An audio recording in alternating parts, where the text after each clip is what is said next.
ஆறுபடை ஆறுபடை ஆறுபடை இன்று எங்கும் மருதமலை கோயில் ஒரு 7 படை 7 படை 7 படை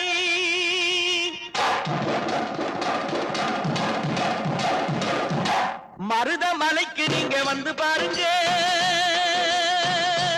ஒரு தரம் மருதமலைக்கு நீங்க வந்து பாருங்க ஈசன் மகனோடு மனம் விட்டு பேசி பாருங்க மருதமலைக்கு நீங்க வந்து பாருங்க ஈசன் மகனோடு மனம் விட்டு பேசி பாருங்க தீராத வினைகள் எல்லாம் தீர்ந்து போகுங்க சத்தியமா சொல்லுறேன் தீராத வினைகள் எல்லாம் தீர்ந்து போகுங்க அது தீராவிட்டால் வந்து என்னை கேளுங்க அது தீராவிட்டால் வந்து என்னை கேளுங்க மருதமலைக்கு நீங்க வந்து பாருங்க